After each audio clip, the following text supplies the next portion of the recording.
Hello everyone, स्वागत है आप सभी लोगों का टीचिंग परीक्षा के आज के इस वीडियो सेशन में, जहां हम लोग साइंस की मिनी मैराथन आज भी फिर से करने वाले हैं। आप लोगों को बहुत मजा आने वाला आज के साइंस के मैराथन में, क्योंकि जैसे कि आपकी डिमांड थी कि भाई टीआरई 2.0 के भी क्वेश्चंस लीजिए, 1.0 के भी क्वेश्चंस लीजिए, और सारे ही क्वेश्चंस हम लोग आज की इस सेशन में हम लोग करने वाले। तो आई होप आप सभी लोगों को मजा आने वाला है। जल्दी जल्दी सेशन को लाइक कर दीजिए, टीचिंग परीक्षा चैनल को सब्सक्राइब कर दीजिए, और ये वीडियो सभी अपने फ्रेंड्स के साथ आप शेयर कर दीजिए, ताकि ज्यादा से ज्यादा लोग जो है हमारे साथ जुड़ सके। वेरी गुड मॉर्निंग आप सभी को, जो भी लोग गुड मॉर्निंग गुड आफ्टरनून कर रहे हैं, very good morning and good afternoon. आज थोड़ा मेरी तबीयत ठीक नहीं है, बट फिर भी मैं आप लोगों के लिए आया हूं कि आपकी साइंस की मैराथन जो है क्लासेस होनी चाहिए करके। आप मेरे आवाज से भी जज कर सकते हो। जल्दी जल्दी से बता दीजिए क्या मेरा वॉइस प्रॉपर है और मेरी ऑडियो वीडियो क्लियर है। तो शुरुआत करते हैं हम लोग मोटिवेशनल कोट के साथ में। बहुत देर हो गई खुशबू जी, सॉरी बहुत देर हो गई, बट मेरी तबीयत ठीक नहीं थी इसी वजह से। चलिए, तो सबसे पहले मोटिवेशनल कोट के साथ शुरुआत करेंगे हम लोग। The many of life failure are people who did not realize, कि भाई क्या realize how close they were to success when they give up. बहुत से लोग जिंदगी में बस यही जो है ना रिग्रेट रखते हैं कि भाई मैं कर नहीं पाया, जबकि वो सिर्फ एक स्टेप, एक कदम अगर और ले लेते तो वो शायद आज अपनी मंजिल की ओर होते। तो इसी तरह आपको भी जो है धीरे धीरे मेहनत करते रहना है, आगे बढ़ते रहना है, और जब तक आपकी सफलता आपके पास नहीं आती है तब तक आपको करते ही रहना है मेहनत, कोशिश। चलिए शुरुआत करेंगे हम लोग टीआरई 1.0 के क्वेश्चन के साथ में। बहुत सारे साइंस के क्वेश्चन से हम लोग करने वाले। Which of the following is an acid base indicator. ये जो क्वेश्चन है हम लोग कर रहे थे, बट ये कुछ पावर कट की वजह से नहीं हो पाया। तो मुझे बताइए इसका क्या करेक्ट आंसर है। निम्नलिखित में से कौन सा जो है अम्ल क्षार का संकेतक है। सिरका है, हल्दी है, खाने वाला सोडा है, या एक से अधिक, या उपयुक्त में से कोई भी नहीं। सभी के आंसर्स मुझे कमेंट बॉक्स में चाहिए। सभी लोग कमेंट करेंगे, जल्दी जल्दी से कमेंट बॉक्स में मुझे आंसर्स करके बताइए कि क्या सही आंसर है।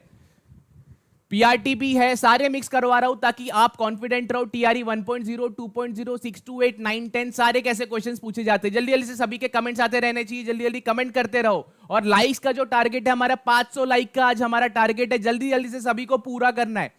चलिए बहुत बढ़िया, सब लोग जो है आंसर बी दे रहे हैं। आरती जी, उमा जी, एमडी फैज, मोटिवेशनल, सारे के सारे आंसर्स बी। जी हाँ बी। अब बताइए सिरका क्यों नहीं हो सकता। सिरका जो कि आपका विनेगर कहलाता है। विनेगर जो कि हम लोग यूज करते हैं केक वगैरह बनाने में, बहुत सी चीजों में, चाउमीन वगैरह जिसको पसंद है। CH3COOH इसका जो है केमिकल रासायनिक फॉर्मूला है। ठीक है, ये नहीं हो सकते क्योंकि ये एक एसिड है। सिरका एक जो है वो एसिड है, आपका अम्ल होता है। हल्दी जो है आपका बेसिकली संकेतक है। संकेतक यानी कि इंडिकेटर है। हल्दी जो है आपका, टर्मरिक जो है आपका, इसका करेक्ट आंसर है क्योंकि ये एक संकेतक है। अगर मैं खाने वाला सोडा की बात करूं तो केक वगैरह जो बनाते हैं, खाने वाला सोडा मतलब बेकिंग सोडा होता है। बेकिंग सोडा जो केक वगैरह में हम लोग यूज करते हैं, तो ये भी नहीं है क्योंकि ये एक क्षार है, यानी कि आपका एक ये बेस है। तो आपका जो करेक्ट आंसर है वो है हल्दी, जो कि हम लोग इंडिकेटर यानी कि सूचक के तौर पे इस्तेमाल करते हैं, और ये एक प्राकृतिक इंडिकेटर है। चलिए देख भी लेते हैं इंडिकेटर्स आखिरकार क्या होते हैं, सूचक क्या होते हैं। ऐसे पदार्थ, ऐसे वस्तु जो क्या करते हैं, अपना कलर बदलते हैं, अपना रंग बदलते हैं। जैसे कुछ लोग अपना रंग बदलते हैं अलग अलग माहौल में, वैसे ये जो है इंडिकेटर्स भी अपना रंग बदलते हैं। पदार्थ को बताने के लिए कोई अम्लीय है, एसिडिक है, या फिर वो बेसिक है, ये बताने के लिए वो अपना रंग बदलते हैं। नेचुरल इंडिकेटर्स होते हैं, कुछ इंडिकेटर्स होते हैं प्राकृतिक संकेतक, कुछ होते कृत्रिम संकेतक। तो प्राकृतिक क्या होंगे, जो नेचर में हमें इजीली मिल जाएंगे, हमारे प्रकृति में आसानी से मिल जाते हैं। जैसे कि टर्मरिक पाउडर हो गया आपका। लिटमस जो कि लाइकेन नाम के प्लांट से बनता है, लाइकेन नाम के प्लांट से बनता है। चाइना रोज पेटल आपने देखा होगा, आपके आस पड़ोस में होता है चाइना रोज पेटल। ठीक है, उसके जो गुड़हल के पौधे होते हैं, पंखुड़िया, उसका इस्तेमाल करते हैं। और साथ ही अगर मैं बात करूं सिंथेटिक इंडिकेटर्स की, यानी कि जो लेबोरेटरी में बनाए जाते हैं, ये फिनोफ्थैलिन होता है आपका। मिथाइल ऑरेंज जो है वो भी एक आपका सिंथेटिक इंडिकेटर है। सभी लोगों को समझ में आ रहा है? सभी लोग मुझे कमेंट करके बताएंगे क्या सभी को समझ आ रहा है।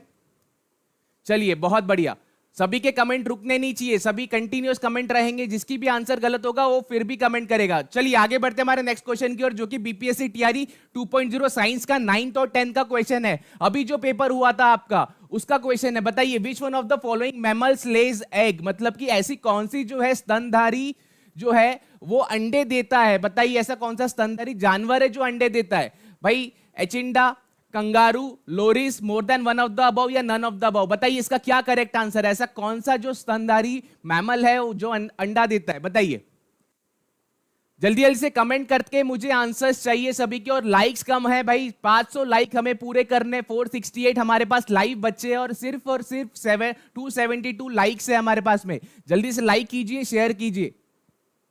कितने क्वेश्चंस पढ़ाएंगे? बहुत सारे क्वेश्चंस है, पहले इसे पूरा करते। बताइए 9, 10, 10 का क्वेश्चन है। ए सभी के जो आंसर्स दिख रहे हैं, पूजा जी, ज्योति जी, नेहा जी, प्रिया जी, प्रीति जी, जी हाँ आपका भी आंसर ए है। बढ़िया, बहुत बढ़िया। तो जी एचिनाडा जो है ना आपका, एचिंडा जो होता है ये बेसिकली एक मैमल है जो अंडे देता है। स्तनधारी तो वैसे अंडे देते नहीं है, बट ये कुछ दो जो है ऐसे जानवर होते हैं जो अंडे देते। देख लेते एक बार, मतलब अंडे देने वाले कौन से पक्षी, सारे आपके पक्षी है जो अंडे देते हैं। ठीक है, आपके रेप्टाइल जो होते हैं जैसे सांप है, लिजार्ड है, वो सारे जो है आपके अंडे देते हैं। एम्फीबियन जो पानी के अंदर भी रहते हैं और जमीन पे भी रहते हैं। उभयचर जिसे कहा जाता है, फॉक्स है, टोड्स है। उसके बाद में आपके जो ज्यादातर इंसेक्ट्स है वो भी जो है अंडे देते हैं। मॉस्किटो देते हैं, आपकी जो मॉस्किटो है या फिर एंट वगैरह, जो चींटियां वगैरह होती है। अब नॉन लेइंग जो होते हैं, जो अंडे नहीं देते, आपको पता है इंसान है, ठीक है, मैमल्स जो भी होते हैं, ठीक है, स्तनधारी जो भी होते हैं वो अंडे नहीं देते। जैसे कि डॉग्स है, कुत्ते होते हैं, बिल्लियां होती है, वेल्स होते हैं, डॉल्फिन्स होते हैं, ह्यूमंस होते हैं, एलिफेंट्स होते हैं, वो सीधा बेबी प्रोड्यूस करते हैं कुछ महीने बाद। ठीक है, तो ये जो है पूरा, मछली वगैरह भी जो है आपके जो है अंडे देती है। ठीक है, अंडे देती है। तो आई होप आपको समझ में आया होगा। इसके बाद जो एचिनाडाज है, ठीक है, एचिंडाज जो है वो अंडे देता है ये। और प्लेटिपस, ये जो दो तरीके के जो आपके जानवर है वो क्या करते हैं, अंडे देते हैं, पर ये स्तनधारी है। ये चीज आपको ध्यान रखना है। क्लियर है ये पॉइंट सभी को? जल्दी जल्दी से लाइक भी कर देंगे सेशन को। अब हम बढ़ते हैं आगे अगले क्वेश्चन की ओर। बीपीएससी टीआरई 1.0 का ये क्वेश्चन है, पूछा हुआ है कि भाई पारितंत्र में ऊर्जा का प्रवाह डैश होता है। बताइए भाई, पारितंत्र मतलब इकोसिस्टम जो है आपका, इकोसिस्टम की प्रोड्यूसर्स है, फिर उसके बाद में प्राइमरी जो है कंज्यूमर्स है। मल्टी डायरेक्शनल होता है, यूनि डायरेक्शनल होता है, ट्राई डायरेक्शनल होता है, या एक से अधिक, या कोई भी नहीं। जल्दी से कमेंट करके सभी के आंसर चाहिए मुझे कमेंट बॉक्स में कि भाई पारितंत्र में ऊर्जा का प्रवाह कैसा होता है। सबसे पहले पेड़ पौधों को जो है प्राइमरी कंज्यूमर्स खाते हैं, चूहे खाते हैं या फिर खरगोश खाते हैं। खरगोश को कौन खाएगा? हिरन खाएगा। या फिर उसके बाद और कौन किसको खाता है? क्या शेर आपका घास खाता है? क्या रिवर्स डायरेक्शन में होता है कभी? जल्दी से कमेंट करके सभी लोग बताएंगे मुझे। चैट रेट कम नहीं होना चाहिए, सभी की चैट्स में आंसर आते रहना चाहिए, और लाइक्स भी बढ़ाते रहिए सभी लोग, शेयर भी करेंगे और टीचिंग परीक्षा चैनल को सब्सक्राइब भी करेंगे।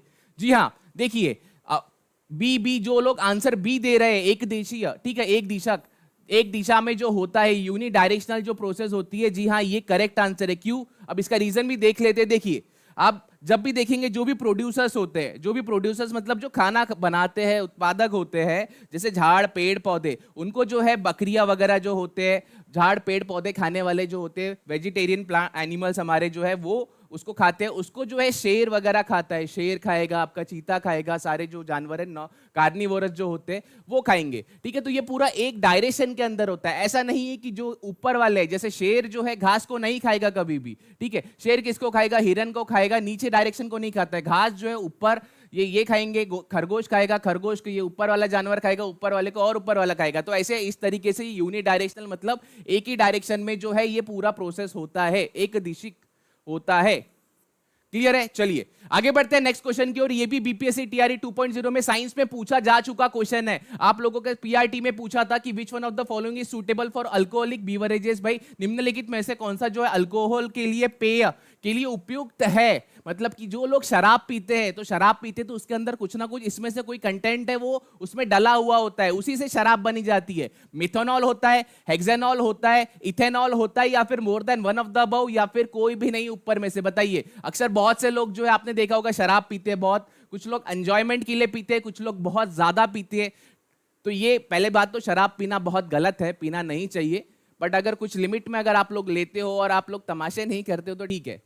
चलिए बताइए सभी लोग कमेंट करके आंसर मुझे, क्या इसका करेक्ट आंसर है? बहुत से बच्चे जो है, सोनू जी, अलका जी, राजू जी, बहुत बढ़िया सी आंसर दे रहे हैं। इथेनॉल बोल रहे हैं, मिथेनॉल कौन बोल रहा है, हेक्सेनॉल कौन बोल रहा है, ये भी मुझे बताइए जल्दी जल्दी कमेंट करके। कमेंट रेट कम नहीं होना चाहिए, सभी लोगों को जो है आंसर कमेंट बॉक्स में देना ही है। चलिए बहुत बढ़िया,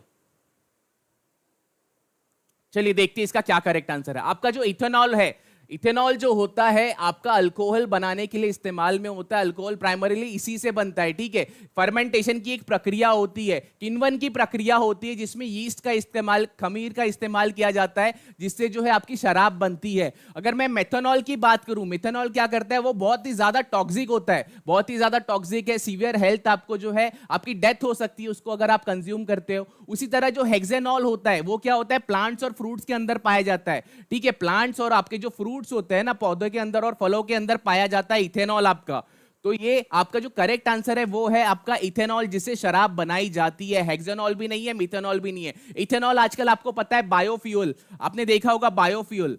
बायोफ्यूल जो आजकल हम लोग जो यूज करते हैं हमारी गाड़ियों में, आजकल हमारा पेट्रोल डीजल कम हो गया है, तो उसकी वजह से क्या करता है, बायोफ्यूल्स की तरफ जाते हैं। तो पेट्रोल में कुछ मात्रा जो है इथेनॉल का जो यूज किया जाता है ताकि एफिशिएंसी बढ़े हमारी।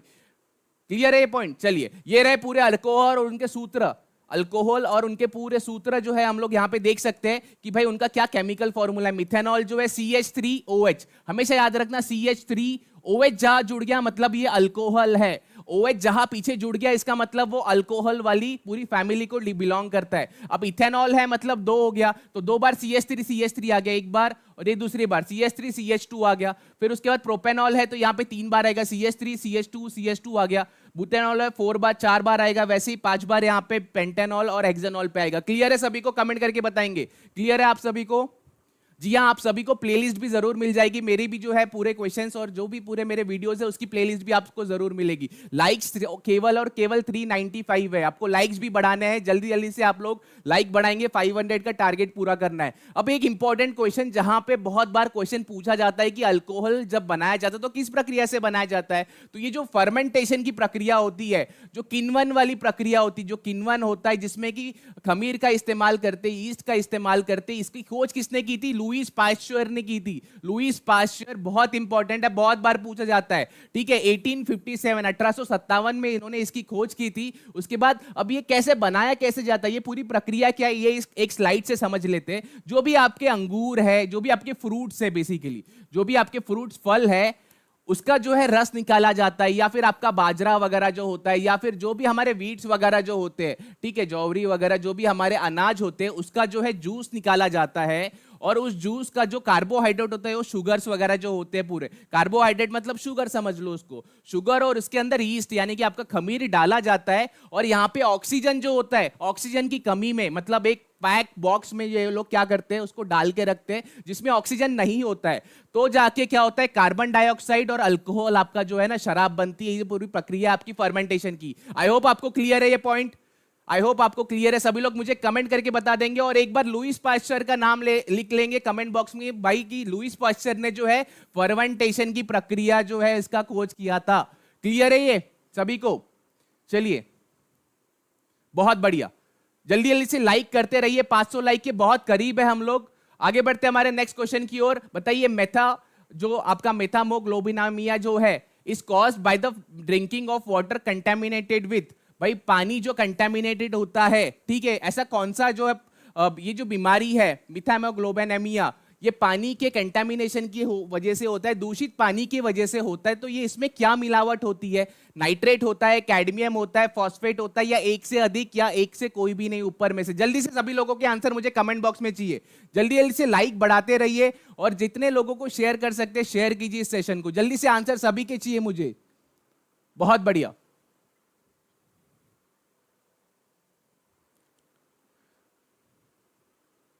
पूजा जी, हेमा जी, सभी के आंसर्स मुझे बी दिखाई दे रहे। कैडमियम बोल रहे हैं कुछ लोग बोल रहे हैं ए बोल रहे हैं, बहुत से लोग बी बोल रहे हैं। आंसर जल्दी से मुझे कमेंट बॉक्स में करके बताइए कि क्या इसका करेक्ट आंसर है।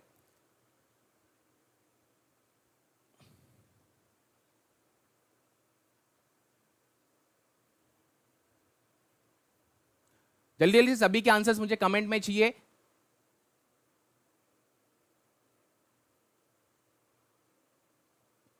बहुत बढ़िया,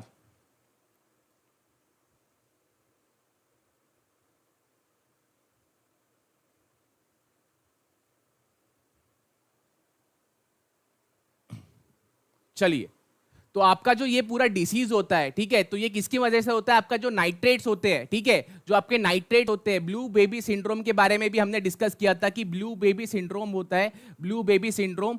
तो ये जो है आपके नाइट्रेट्स की वजह से होता है और मेथाइमोग्लोबिनेमिया को ही ब्लू बेबी सिंड्रोम भी कहा जाता है। ये चीज आपको ध्यान रखना है। क्लियर है सभी को? क्लियर है। चलिए बढ़ते हैं हमारे नेक्स्ट स्लाइड की ओर। चिकन पॉक्स जो होता है वो किसकी वजह से होता है? चेचक जो होता है वो किसकी वजह से होता है? वायरस, विषाणु की वजह से होता है, कवक की वजह से होता है, प्रोटोजोआ या फिर जीवाणु? बताइए इसका सही आंसर कमेंट करके बताइए। ये सारे के सारे सूक्ष्म जीव है, यानी कि माइक्रो ऑर्गेनिज्म, जिन्हें हम अपनी खुली आंखों से नहीं देख सकते, हमें माइक्रोस्कोप का इस्तेमाल करना पड़ता है। इलेक्ट्रॉन माइक्रोस्कोप हो या फिर जो भी आप माइक्रोस्कोप यूज करोगे उसी से वो दिखेंगे। चिकन पॉक्स आपने अक्सर देखा होगा, बच्चों को होता है, चिकन पॉक्स हो जाता है, फोड़े फोड़े होते हैं, तो वो किससे जो है, किसकी वजह से होता है? बताइए, चेचक किसकी वजह से होता है? जल्दी से कमेंट करके सभी के आंसर चाहिए मुझे। कमेंट बॉक्स में सभी के आंसर्स आते रहना चाहिए। चैट रेट हमेशा हाई रहना चाहिए। चलिए बहुत बढ़िया। सब लोग बोल रहे हैं वायरस, विषाणु की वजह से होता है। जी हाँ, वायरस की वजह से ही होता है ये चिकन पॉक्स जो है आपका। देख लीजिए, टीबी जो होता है आपका बैक्टीरिया की वजह से होता है। मीसल्स जो होता है आपका, ठीक है, खसरा जो होता है वो किसकी वजह से होता है? वायरस की वजह से होता है। चिकन पॉक्स वायरस की वजह से होता है। और पोलियो भी जो है वायरस की वजह से होता है, जिसमें आपकी जो है पैर वगैरह सही से नहीं चल पाते बहुत से लोग, 2 बूंद जिंदगी की अगर नहीं लेते। कोलेरा, टाइफाइड की बात करूं तो बैक्टीरिया है। हेपेटाइटिस बी भी एक वायरस की वजह से होता है। मलेरिया जो है ये प्रोटोजोआ की वजह से होता है। ये सबसे इंपॉर्टेंट है। मलेरिया वायरस की वजह से नहीं होता, ये प्रोटोजोआ की वजह से होता है। कोरोना वायरस की बात करूं तो वो भी जो है एक वायरस है। डेंगू भी एक वायरस की वजह से होता है। क्लियर है पॉइंट ये? चलिए आगे बढ़ते हैं। ये पूरा जो है एक बैक्टीरिया के ऊपर जो ट्यूबरकुलोसिस, कोलेरा, टाइफाइड, और उसके बाद में वायरस की वजह से measles, dengue, chickenpox, polio, hepatitis B, और साथ अगर बात करें प्रोटोजोआ से तो मलेरिया और स्लीपिंग सिकनेस होता है। ये इंपॉर्टेंट स्लाइड है, इसका भी स्क्रीनशॉट आप लोग ले लीजिए। चलिए आगे बढ़ते हैं। अगर मच्छर की बात करूं, एक मच्छर जो आपको बहुत परेशान करता है, आपके पीछे इतनी सारी बीमारियां लगा देता है, मेन मच्छर कौन सा होता है? मादा जो मच्छर होती है, मादा मच्छर मतलब फीमेल, मादा मच्छर यानी कि फीमेल जो मच्छर होती है, उसी की वजह से जो है आपको बीमारी होती है मच्छर से, जो फैलने वाले डिसीज है। अभी अगर फीमेल एनोफिलिस है तो मलेरिया होगा, या फिर हो सकता है हाथी पाव हो जाए आपको, लिम्फेटिक फिलारियासिस हो जाए। एडिस मॉस्किटो अगर है आपका, ठीक है, तो उससे डेंगू फीवर होता है, डेंगू होता है, जीका वायरस होता है, चिकनगुनिया हो जाता है। इसके बाद अगर मैं क्यूलेक्स मॉस्किटो की बात करूं तो येलो फीवर होता है, वेस्ट नाइल रिवर वायरस होता है, और जापानीज जो एंसेफेलाइटिस होता है। ये नाम की डिसीजेस आपके मच्छरों के काटने की वजह से होती है। ये भी बहुत इंपॉर्टेंट है, कल भी हमने देखा था और आज भी मैं एक इंपॉर्टेंट टेबल आपके लिए बना के लाया हूं। चलिए अब आगे बढ़ते हैं। ये जो मेथाइमोग्लोबिनिया की हमने बात किया था वो किसकी वजह से होता है? ये ब्लू बेबी सिंड्रोम होता है। ब्लू बेबी सिंड्रोम होता है और ये नाइट्रेट की वजह से होता है। ये हमने डिस्कस किया था, नाइट्रेट की वजह से ये होता है। और मर्क्यूरी की वजह से अगर बात करूं, मिनीमाता डिसीज, कैडमियम की वजह से इटाई, और लीड की वजह से एनीमिया होता है। क्लियर है पॉइंट सभी को? चलिए, पानी की मात्रा में बहुत कम मात्रा में होना चाहिए। पानी में अगर उपस्थित है तो बहुत कम मात्रा में कैडमियम भी होना चाहिए। चलिए बढ़ते हैं हमारे नेक्स्ट क्वेश्चन की ओर। टीआरई 1.0 का ये क्वेश्चन है, विच one of the following organisms, भाई निम्नलिखित में से कौन से जो जीव है क्लोरोफिल की उपस्थिति में, क्लोरोफिल की उपस्थिति में सूर्य के प्रकाश का उपयोग कर अकार्बनिक पदार्थ को कार्बनिक यौगिक में परिवर्तित करते हैं? अकार्बनिक पदार्थ को कार्बनिक यौगिक में परिवर्तित करते हैं। आपको इसका आंसर देना है। स्वपोषी जो है आपके ऑटोट्रॉप्स, सर्टेन बैक्टीरिया, एनिमल्स, या फिर एक से अधिक, या फिर कोई भी नहीं। टीआरई 1.0 का पूछा हुआ क्वेश्चन है आपका पीआरटी में। बताइए सभी लोग, 7 फेज का क्वेश्चन नहीं है, सभी के आंसर्स आते रहने चाहिए। और ये बहुत बढ़िया, हमारे 500 लाइक्स हो चुके हैं। अब हमारा टारगेट है कि हम लोग 600 लाइक पूरे करें जल्दी से। 754 लाइव बच्चे बैठे हुए, बट हमारे पास सिर्फ 500 है, तो जल्दी से सभी लोग लाइक करेंगे, कमेंट भी करेंगे और शेयर भी करेंगे। बताइए सभी के आंसर्स मुझे चाहिए। बहुत लोग, ये कंफ्यूजिंग क्वेश्चन है, बहुत बच्चे बता रहे हैं कि ए है, कुछ लोग बोल रहे हैं बी है, कुछ लोग बोल रहे हैं सी है, ठीक है। तो अब बताइए, ये कंफ्यूजिंग क्वेश्चन है, अगर आपने इसका सही से आंसर दे दिया तो मैं समझूंगा कि भाई चलो आपको पता है करके। कोई बात नहीं, जिसका भी गलत हो रहा है। देखिए इसमें पूछा गया है कि इनऑर्गेनिक सब्सटेंस जो होते हैं, ठीक है, अकार्बनिक पदार्थों को कार्बनिक में बदलना है, मतलब कि जो नॉन लिविंग्स है उनको लिविंग कार्बनिक यौगिक में बदलना है। तो देखो सबसे पहले क्या होता है, स्वपोषी जो होते हैं, इनकी अगर मैं बात करूं, जैसे कि हमारे पेड़ पौधे होते हैं, वो क्या करते हैं? प्रकाश संश्लेषण की प्रक्रिया से खाना बनाते हैं, यानी कि ग्लूकोज बनाते हैं, ऑक्सीजन बनाते हैं, ग्लूकोज प्लस ऑक्सीजन बनाते हैं, ठीक है, ये करते हैं। कुछ तरीके के जो जीवाणु होते हैं, कुछ तरीके के जीवाणु जो होते हैं क्लोरोफिल की मदद से, साइनोबैक्टीरिया होता है एक स्पेसिफिकली, वो क्या करता है कि क्लोरोफिल यानी कि आपका जो क्लोरोफिल की वजह से मदद से वो भी यही प्रक्रिया करता है। इनऑर्गेनिक सब्सटेंसेस जो होते हैं जैसे कि नाइट्रोजन फिक्सेशन की प्रक्रिया है, साइनोबैक्टीरिया वगैरह जो होता है, वो क्या करेगा, आपका राइजोबियम बैक्टीरिया वगैरह जो है वो इसको कन्वर्ट करते हैं ऑर्गेनिक सब्सटेंसेस में। तो मतलब ए और बी दोनों भी सही है। जंतु जो है वो क्या करते हैं, बना हुआ प्रोड्यूसर्स नहीं होते, वो खुद का खाना खुद नहीं बनाते। वो क्या करते हैं, जैसे पेड़ पौधे खाएंगे, जानवर खाएंगे, तो ये नहीं हो सकता। तो इसका मतलब ए और बी अगर दोनों सही है तो मतलब एक से अधिक जो है ये इसका करेक्ट आंसर होना चाहिए। उपयुक्त में से एक से अधिक जो है ये इसका सही आंसर है। तो डी है। ये कंफ्यूजिंग क्वेश्चन था, मुझे पता था बहुत लोग कंफ्यूज हो जाएंगे इसमें। तो जिन जिनका आंसर गलत था सभी को अभी सही आंसर करना है। क्लियर है ये पॉइंट सभी को? चैट रेट कम नहीं होना चाहिए और लाइक्स भी बढ़ते रहना चाहिए। 600 लाइक्स के बहुत करीब है हम लोग। देखिए ग्रीन प्लांट और सर्टेन बैक्टीरिया जो होते हैं वो प्रोड्यूसर्स होते हैं, यानी कि भाई हरित शैवाल जैसे है आपका, ठीक है, हरे नीले पौधे जो होते हैं वो क्या होते हैं, उत्पादक कहलाते हैं। उत्पादक क्योंकि स्वयं का खाना वो स्वयं बनाते हैं। शुगर और जो स्टार्च होता है ये इसमें कन्वर्ट करते हैं ऑर्गेनिक, मतलब जो हमारे शरीर में ऊर्जा के लिए जरूरी होता है। चलिए अब नेक्स्ट क्वेश्चन की ओर बढ़ते हैं। निम्नलिखित में से कौन सा जो है पारिस्थितिक जो तंत्र में गैसीय व भूसायनिक चक्र नहीं है, बताइए।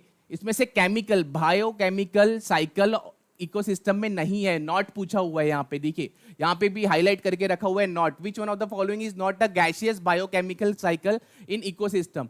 अलग अलग तरीके की साइकिल होती है। आपने देखा है कि जल चक्र होता है, अलग अलग नाइट्रोजन फिक्सेशन की चक्र हमने देखा है। देखिए फॉस्फोरस चक्र है, ऑक्सीजन चक्र है, नाइट्रोजन चक्र है, या फिर एक से अधिक या उपयुक्त में से कोई नहीं। बताइए क्या इसका करेक्ट आंसर है? सभी के आंसर्स मुझे कमेंट बॉक्स में चाहिए कि कौन सी जो है आपकी यहां पे बायोकेमिकल साइकिल नहीं है। चलिए बताइए जल्दी से कमेंट करके, सभी के आंसर्स मुझे कमेंट बॉक्स में चाहिए।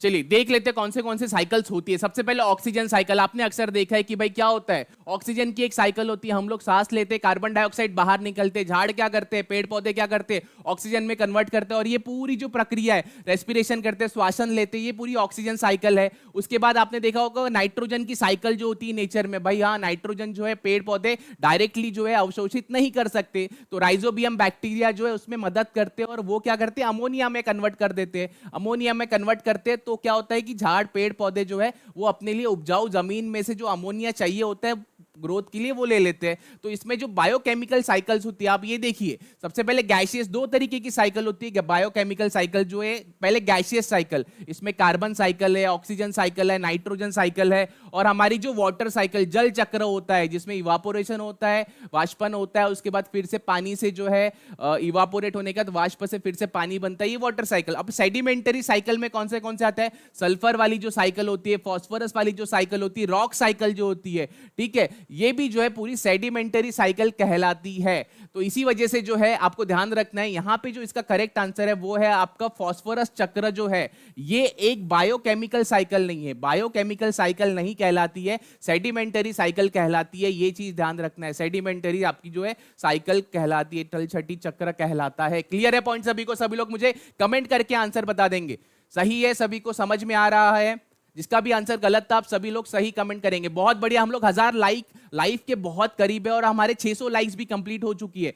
जल्दी से अभी हम लोग 700 लाइक का टारगेट पूरा करते हैं अब, और अभी आगे करेंगे बीपीएससी टीआरई 1.0 का और एक क्वेश्चन। बताइए पीयूष ग्रंथि जो है आपकी, पीयूष ग्रंथि जो है यानी कि आपका जो है पिट्यूटरी ग्लैंड जो होती है, जो भाई मास्टर ग्लैंड होती है, पिट्यूटरी ग्लैंड मतलब मास्टर ऑफ मास्टर, सबसे बड़ा मास्टर जो है पिट्यूटरी ग्लैंड होती है आपकी। तो उसके अंदर उसका कार्य क्या है पूछा, भाई उसका काम क्या है, बताओ उसका काम क्या है। टू डेवलप सेक्स ऑर्गन्स, कि भाई पुरुषों में यौन अंगों का विकसित करना, या फिर to simulate growth in all organs, कि भाई सभी अंगों में जो है वृद्धि को प्रोत्साहित करना, या फिर शरीर में चीनी और नमक के स्तर को नियंत्रित करना, या एक से अधिक, या फिर कोई भी नहीं। बताइए इसका क्या करेक्ट आंसर है। पीयूष ग्रंथि के बारे में पूछा हुआ, ये बीपीएससी का जो है बहुत इंपॉर्टेंट क्वेश्चन है, पिट्यूटरी ग्लैंड के ऊपर। मास्टर ग्लैंड भी कहलाती है पिट्यूटरी ग्लैंड, याद रखना, मास्टर ग्लैंड भी बोलते हैं इसे, क्योंकि ये सारे ग्लैंड्स को जो है ऑपरेट करती है, सभी का जो है मास्टर है, सभी को पापा वाली ग्लैंड है ये। क्लियर है पॉइंट? चलिए चलिए बहुत बढ़िया, सभी के आंसर जो है, कुछ लोग बी बोल रहे, कुछ लोग डी बोल रहे, एक से अधिक, कुछ लोग बी, कुछ लोग डी। तो हम लोग जो है एक बार एनसीईआरटी के बेसिस पे यहाँ पे बहुत डाउट्स आए थे, हमने क्लियर प्रूफ भी बताया था। अब हम लोग भी समझेंगे कि क्यों, इसका क्या आंसर सही है। इसका जो आंसर है वो बी जो है सही आंसर है, ठीक है। बी जो है सही आंसर है, to stimulate growth in all organs, to stimulate growth in all organs. चलिए देख लेते हैं कि क्यों इसका आंसर बी है। चलिए देखिए, अब सबसे इंपॉर्टेंट ये आपका जो है ये बीपीएससी जो बेसिकली एनसीईआरटी का जो है ये पूरा स्क्रीनशॉट है। तो बीपीएससी ने क्या कहा हुआ है, देखिए, पीयूष ग्रंथि जो होती है सभी अंगों में वृद्धि प्रेरित करता है, सभी अंगों में वृद्धि प्रेरित करता है। ये बीपीएससी का एनसीईआरटी आप देख सकते हो, एनसीईआरटी का जो है to not to be reproduce लिखा है, ये एनसीईआरटी लिखा हुआ है, उन्होंने खुद ने कहा है। एनसीईआरटी को कोई झुटला नहीं सकता। इसका मतलब यहाँ पे जो क्वेश्चन था कि भाई पिट्यूटरी ग्लैंड जो है उसका क्या काम होता है, पिट्यूटरी ग्लैंड का काम है कि सभी अंगों में जो है वृद्धि जो है प्रेरित करना, मतलब ग्रोथ करना, ठीक है। वृद्धि हार्मोन भी इसे कहा जाता है। और बाकी अगर हार्मोन की हम बात करें, जैसे pituitary gland stimulates growth in all organs है, बाद में थायराइड ग्लैंड रेगुलेट मेटाबॉलिज्म जो है, बाकी के जो पाचन प्रक्रिया है उसको पूरा कंट्रोल करती है। और उसके बाद इंसुलिन जो है, बहुत बार आपको पता है इंसुलिन रेगुलेट क्या करता है, ब्लड शुगर, आपके शरीर में कितनी शुगर है। आप बोलते हो ना कि भाई मुझे शुगर है, मैं ज्यादा कुछ मीठा नहीं खा सकता, तो ये इंसुलिन की मात्रा जो आपके शरीर में कम उत्पन्न होने की वजह से आपको जो है शुगर हो जाता है। टेस्टोस्टेरोन की वजह से आपको पता है ग्रोथ हार्मोन्स है, डिफरेंट फीमेल ऑर्गन जो होते हैं, सेक्स ऑर्गन्स होते हैं, मेल सेक्स ऑर्गन्स होते हैं, उनके लिए जो है ये पूरा जो है इंपॉर्टेंट होता है। एड्रेनलिन ग्लैंड जो होती है वो आपको पता है, कभी भी आपको अगर शॉक लगा तो एड्रेनलिन जो है रश हो जाता है अंदर में। तो ये सारे हार्मोन्स होते हैं, रिलीजिंग हार्मोन्स होते हैं, इंपॉर्टेंट वाले हैं सारे के सारे ही, आपको ध्यान रखना है। चलिए अब आगे बढ़ते हैं नेक्स्ट क्वेश्चन की ओर। ये बीपीएससी सीडीओ 2016 में पूछा हुआ प्रश्न है। बताइए which radiation has the highest penetrating, मतलब भेदन शक्ति। अब भेदन शक्ति क्या होता है, किसी भी चीज को भेद के आगे निकल जाना। हो सकता है आपने कग्गज का पूरा ऐसा कुछ अगर आपके सामने रखा हो, आप उसको तोड़ के आगे चले गए तो भेद कर चले गए। वैसे ही यहाँ पे भेदन शक्ति पूछी हुई है कि रेडिएशन की, भाई जो रेडिएशन होता है, अल्फा रेडिएशन का सबसे ज्यादा होता है, बीटा का रेडिएशन का होता है, गामा रेडिएशन का होता है, या सभी का सेम होता है पेनिट्रेटिंग पावर। बताइए मुझे कमेंट करके, सभी के सही आंसर चाहिए। बताइए क्या इसका करेक्ट आंसर है। बहुत ही करीब है हम लोग 1000 लाइव के, 997 लोग अभी लाइव देख रहे हैं, सिर्फ 3 लोगों की जरूरत है हमें 1000 पूरा करने के लिए। तो सभी लोग जो है शेयर कर देंगे और हमें 1000 लाइव पूरे करने हैं। 646 लाइक्स हो चुके, लाइक्स भी बढ़ाइए, लाइक्स भी हम लोग 1000 के करीबन करेंगे। जल्दी जल्दी से कमेंट भी करते रहेंगे और आंसर बताइए। कुछ लोग गामा बोल रहे हैं कि सबसे ज्यादा भेदन शक्ति जो है गामा की है, कुछ लोग बोल रहे हैं सी, कुछ लोग डी बोल रहे हैं। चलिए देख भी लेते हैं किसकी सबसे ज्यादा भेदन शक्ति। देखिए 3 प्रकार, जब भी रेडियो एक्टिव क्षय होता है, ठीक है, रेडियोधर्मी क्षय जो होता है उसमें 3 प्रकार के जो है पदार्थ यानी कि आपके कण निकलते हैं। सबसे पहले अल्फा होता है जो पॉजिटिव होता है, इसे ही हेलियम न्यूक्लियस कहा जाता है। बीटा यानी कि नेगेटिव, मतलब इलेक्ट्रॉन नेगेटिव होता है ये, ठीक है। और तीसरा होता है गामा, ठीक है, ये इसके ऊपर कोई भी आवेश नहीं होता, ये न्यूट्रल होता है, ये न्यूट्रल होता है और ये इलेक्ट्रोमैग्नेटिक होता है। इलेक्ट्रोमैग्नेटिक वेव्स होती है ये, इलेक्ट्रोमैग्नेटिक वेव्स, विद्युत चुंबकीय जो वेव्स कहा जाता है उसको ये होता है। अब ये 3 तरीके के तो निकलते हैं। अब तीनों में से सबसे पहले लेते हैं अल्फा। अल्फा अगर हेलियम पार्टिकल है 2 और 4, मतलब ये भारी होता है। अगर भारी है, कोई भी भारी आदमी, अगर मैं किसी को रेस में दौड़ाऊं, 3 लोगों को मैं रेस में दौड़ा रहा हूं जो बहुत भारी है, एक है मीडियम और एक है बहुत पतला, ठीक है। तो सबसे भारी वाला जो रहेगा वो ज्यादा दूर तक दौड़ ही नहीं पाएगा, मैराथन कर ही नहीं पाएगा, सिंपल सी बात है। तो अल्फा जो है वो क्या होता है कि एक कागज का टुकड़ा भी अगर मैंने रख दिया उसके सामने, मेरी हाथ भी है तो वहां पे रुक जाएगा। इसका मतलब इसकी भेदन शक्ति, उसकी शक्ति ही नहीं है भेदने की, तो मतलब ये तो नहीं हो सकता। उसके बाद, ठीक है, उसके बाद अगर मैं बात करूं बीटा पार्टिकल की, बीटा जो पार्टिकल होते हैं, जो इलेक्ट्रॉन पार्टिकल है, वो क्या होता है कि कागज के बीच में तो निकल जाते हैं, बट अगर कोई एल्यूमिनियम की फॉइल आ गई, एल्यूमिनियम की शीट आ गई, तो उसको वो भेद नहीं सकते हैं। तो इसका मतलब क्या होगा कि यहां पे भी जाके इसका रेस्ट्रिक्शन है, तो ये भी नहीं हो सकता। सबसे ज्यादा किसकी है अभी, देखिए ये सबसे पतला गामा। गामा एक इलेक्ट्रोमैग्नेटिक रेज है। रेज जो होती है, आपकी किरणें जो होती है, वो बहुत दूर तक जा सकती है, उसकी भेदन शक्ति बहुत ज्यादा है। पेपर हो या फिर एल्यूमिनियम हो या फिर लीड वगैरह में जाके तब जाके रुकती है, जब बहुत बड़ा कंक्रीट का स्ट्रक्चर हो या फिर बहुत बड़ा लीड का स्ट्रक्चर हो, तब जाके ये रुकती है। क्लियर है। तो इसका मतलब सबसे ज्यादा भेदन शक्ति किसकी है भाई, गामा रेस की है। सबसे ज्यादा जो है गामा रेस की है, गामा रेस की है। पहली किसकी होगी, अल्फा की होगी, सबसे कम इसकी, उसके बाद बीटा की, और उसके बाद सबसे ज्यादा जो है गामा की होती है भेदन शक्ति। क्लियर है सभी को ये पॉइंट? सभी लोग मुझे कमेंट करके बता देंगे क्लियर है सभी को। चलिए बहुत बढ़िया, चैट रेट भी हमारा अच्छा चल रहा है, सभी के कमेंट्स आते रहना चाहिए और हमारे 1000 लाइव पूरे हो चुके हैं। थैंक यू सो मच आप सभी लोगों को, आपने 1000 लाइव पूरे कर चुके हैं और 700 से अधिक लाइक्स भी हो चुके हैं हमारे पास में। चलिए बढ़ते हैं हमारे नेक्स्ट क्वेश्चन की ओर। अब हम लोग बीपीएससी टीआरई 2.0 का 6 to 8 का साइंस का सेशन है भाई। साइंस का क्वेश्चन पूछा हुआ है, बताइए एफिशिएंसी क्या होती है? Efficiency of fuel is expressed in terms of, भाई क्या होता है ये? किसी इंजन की जो दक्षता, कितना एफिशिएंट है, कोई काम कर रहा है, कुछ काम कर रहा है, कितने अच्छे से कर रहा है, दक्षता पूछ रहे कि संदर्भ में व्यक्त की जाती है। बताइए किस संदर्भ में व्यक्त की जाती है? डेंसिटी, उसके घनत्व में, ठीक है, उसके घनत्व में, कैलोरीफिक वैल्यू के मान में किया जाता है, उसके आयतन में किया जाता है, आयतन में किया जाता है यानी कि उसके वॉल्यूम में किया जाता है, या फिर एक से अधिक, या फिर कोई भी नहीं। बताइए 6 to 8 साइंस में पूछा हुआ क्वेश्चन है यार, बता दो। सिंपल सा क्वेश्चन, बहुत ही अच्छा क्वेश्चन है पूछा हुआ। अगर आपको पता है तो आप जरूर अच्छे से बताओगे। सभी के कमेंट में आंसर आने रहने चाहिए, आते रहने चाहिए, चैट रेट कम नहीं होना चाहिए। बताइए जल्दी से। 1043 हम लोग लाइव है और केवल 738 लाइक्स है, तो जल्दी से 1000 लाइक के करीबन हमें पहुंचना है। सभी लोग लाइक कर देंगे, शेयर भी करेंगे वीडियो को, बहुत बढ़िया। सब लोग बी अर्पिता जी, आगर जी, स्वाति जी, प्रिया जी, सभी लोग बी बोल रहे, वेरी नाइस, आई अप्रिशिएट कि सभी ने आंसर सही दिया हुआ है। इसका आंसर बी ही है। अब बी मतलब कैलोरीफिक वैल्यू। अब भाई ये कैलोरीफिक वैल्यू होती क्या है? क्वेश्चन तो ये है कि कैलोरीफिक वैल्यू क्या होती है। जब भी आप किसी भी फ्यूल को, फ्यूल मतलब कि ईंधन, ईंधन कौन सा होता है? पेट्रोल हो सकता है, डीजल हो सकता है, आप जो कोयला जलाते हो, आप जो लकड़ा जलाते हो, आप जो केरोसिन जलाते हो, ठीक है, आप 1 kg 1 लीटर जब उसको जलाते हो तो उसमें से कितनी ऊर्जा प्रदान होती है, उतनी ऊर्जा हमें मिलती है, उसे कैलोरीफिक वैल्यू कहते हैं। चलिए एक बार देख लेते हैं किसे कैलोरीफिक वैल्यू कहा जाता है। देखिए the amount of heat produced, मतलब कितनी ऊर्जा जो है प्रोड्यूस हो रही है, कितनी ऊर्जा बन रही है जब आप 1 kg जो होता है उस इंजन को जलाते हैं, तो उसे कैलोरीफिक वैल्यू कहा जाता है। अब इंजन कौन से हो सकते हैं? हो सकता है आप जो है, देखिए 3 तरीके के, सॉलिड जो है, सॉलिड मतलब आपका कोयला वगैरह आप जला सकते हो सकता है आपका जो लकड़ा है आप उसको जलाओ, उसकी भी कुछ कैलोरीफिक वैल्यू होती है। आपने देखा होगा अलग अलग लकड़े, अगर लकड़े में पानी है तो उसकी कैलोरीफिक वैल्यू कम होगी। उसके बाद अगर पूरा सूखा हुआ लकड़ा है तो वो ज्यादा अच्छे से जलेगा। कोयला जो है, कोयला भी बिटुमिनस कोल है, अलग अलग एंथ्रासाइट है, पीट है, लिग्नाइट है, अलग अलग कोल के तरीके हैं। उसमें भी जो है सबसे बेस्ट कोल ज्यादा कैलोरीफिक वैल्यू देगा आपको। गैसोलीन है, डीजल है, पेट्रोल है, इथेनॉल है, ये सारे जो है पेट्रोल फ्यूल्स है, लिक्विड फ्यूल है, इसकी कैलोरीफिक वैल्यू अलग होगी। इसी के साथ प्रोपेन गैस और नेचुरल गैस जो हम भरते हैं, गाड़ी में सीएनजी भरते हैं तो उसकी कैलोरीफिक वैल्यू अलग होती है। तो ये पूरा जो है आपकी कैलोरीफिक वैल्यू होती है, मतलब कि हीटिंग वैल्यू, कितनी जो है हीट करके हमें एनर्जी प्रदान करता है, उसे कैलोरीफिक वैल्यू बोलते हैं। और उसी से एफिशिएंसी जो है गाड़ी की डिसाइड होती है। लेट्स सपोज अगर मेरा पेट्रोल इंजन है, ठीक है, मेरे गाड़ी में, मेरे पास बाइक है, मेरे बाइक में जो है मेरी इंजन है मेरा, तो उसकी कितनी एफिशिएंसी होती है? पेट्रोल इंजन की हार्डली 20 से 25% जो है एफिशिएंसी होती है।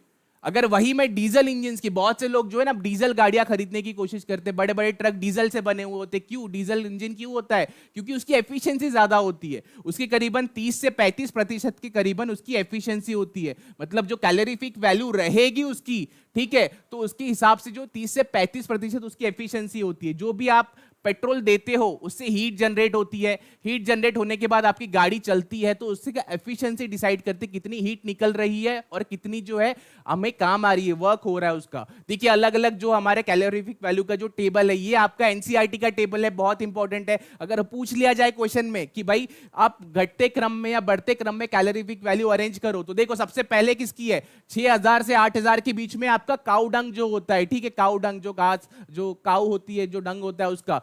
फिर उसके बाद लकड़े का जो है 17,000 से 22,000 के बीच में होता है। कोल जो होता है आपका, कोयला जो आप जलाते हो, 25 से 33,000 के बीच होता है। पेट्रोल जो है 45,000 के करीबन होता है। डीजल केरोसिन का भी उतना ही होता है, डीजल का भी करीबन उतना होता है, इससे थोड़ा ज्यादा भी होता है, ठीक है। मीथेन जो होता है, मीथेन गैस CH4 जो होता है, इसका 50,000 के करीबन होता है। सीएनजी का देखिए 50,000। इसी वजह से आजकल जो सारी गाड़ियां आ रही है वो सीएनजी की आ रही है, क्योंकि सीएनजी की तरफ शिफ्ट हो रहे हैं, क्योंकि ज्यादा एफिशिएंसी देता है। अगर वही 1 लीटर पेट्रोल भरोगे तो 18 किलोमीटर का माइलेज मिलेगा, वही सीएनजी भरोगे तो 26 किलोमीटर की आपकी गाड़ी का माइलेज होता है, क्योंकि इसकी जो कैलोरीफिक वैल्यू ज्यादा होने की वजह से आपको मिलता है। क्लियर है? अभी आपको शायद आप क्लियर हो रहा होगा कि क्यों होता है सीएनजी की तरफ बढ़ रहे हैं। एलपीजी हमारा जो सिलेंडर है, सिलेंडर 55,000 जो है उसकी किलो जूल में कैलोरीफिक वैल्यू है, किलो जूल पर केजी। बायोगैस की होती है 35 से 40,000। और हाइड्रोजन जो है, हाइड्रोजन फ्यूल की हमने कल बात की थी, उसकी देखिए कैलोरीफिक वैल्यू 1,50,000 के करीबन है, मतलब ज्यादा है। इसी वजह से अभी जो है